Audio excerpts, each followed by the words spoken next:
हमारे जो है वो सॉइल के लिए यूज कर रहे हैं, 25 mm का साइज का ओपनिंग होता है।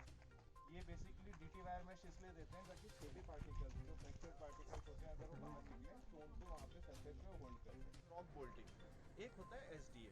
इसमें क्या होता है, आपने अंदर पुश कर दिया इसको, उसके बाद इसके एंड में छेद होते हैं, तो जब आप ग्राउट करेंगे बेसिकली अगर आप रॉक में कर रहे हैं तो दो टाइप के होते हैं, एक रॉक बोल्टिंग होता है और एक एसडी।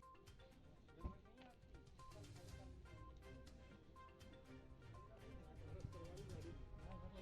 देखिए, मैं राष्ट्रीय आपदा प्रबंधन दिल्ली से हूँ, गृह मंत्रालय से। हमने एक प्रोजेक्ट चलाया था लैंडस्लाइड रिस्क मिटिगेशन स्कीम, जिसके तहत हमने 4 स्टेट चुने थे, जिसमें से उत्तराखंड भी एक स्टेट था।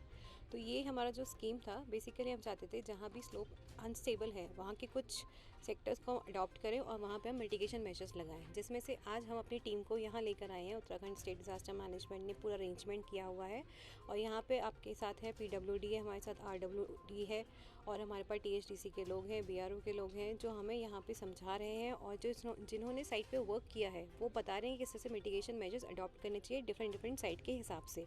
कितने का बोर होल करना चाहिए, कितना मैशिंग लाना चाहिए, कौन से साइज़ का हमें डबल ट्विस्टेड बार देने चाहिए, ये सब चीज़ों की जानकारी हम विस्तृत तरीके से सबको समझाने में सक्षम हुए इस पर्टिकुलर साइट पे, जो कि केम्प्टी चढ़ोगी है। इसके बाद हम अपनी दूसरी साइट पे जाएंगे जो कि मसूरी गलगोगी पे है, जहाँ पे हम देखेंगे वहाँ पे किस तरीके के प्रबंधन किए गए हैं, किस तरह से मेजर्स अडॉप्ट किए गए हैं। देखिए, पहाड़ी क्षेत्र ना सिर्फ उत्तराखंड, पूरा भारत ही हम कह सकते हैं कहीं ना कहीं हर तरीके से पहाड़ी क्षेत्र के कवरेज में आता है और आपदा कहीं भी किसी भी वक्त आ सकती है। तो उत्तराखंड की अगर पर्टिकुलर बात करें, यहाँ की जियोलॉजी जो है काफ़ी फ्रेजाइल है। यहाँ पे आपको शेल मिल जाएगा, आप ऊपर जाओगे तो इंसुटी लाइमस्टोन मिल जाएगा आपको। तो ये सारी चीज़ें जो हैं ये हमारी जो माउंटेनियस स्लोप्स होते हैं उन्हें थोड़ा और अनस्टेबल बना देती हैं। उसके हिसाब से हम किस तरह के मेजर्स अडॉप्ट करते हैं, जैसे कि आजकल हम कोशिश करें ज़्यादा से ज़्यादा लोगों को समझाएं बायो इंजीनियरिंग मेजर्स के तहत, तो जिसमें हम फंगी का एल्गी का यूज़ करते हैं जो कि हमारा स्लोप को स्टेबल कर देता है। हम लोगों को समझा रहे हैं किस तरह हम रिमोट सेंसिंग या एडवांस टेक्नोलॉजी को यूज़ करके हम पता लगा सकते हैं कहाँ पे क्या आपदा आने वाली है।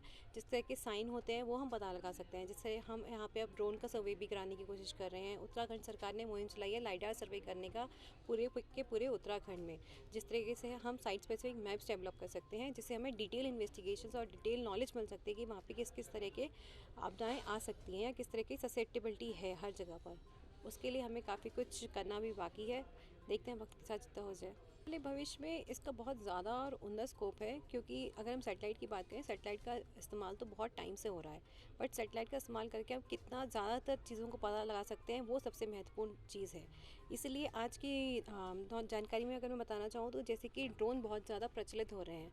तो ड्रोन से क्या होता है कि आप घर बैठे बैठे आप किसी को बोलेंगे कि वहाँ पे जाके ड्रोन उड़ा दो, तो वहाँ का पूरा साइट इन्वेस्टिगेशन करके वो आपको दे देगा कि वहाँ पे कितनी क्या दरारें आ चुकी हैं, कितना क्रैक है, कितनी लंबाई है, कितनी चौड़ाई है। ये सब चीज़ें हम ड्रोन से ही पता लगा सकते हैं।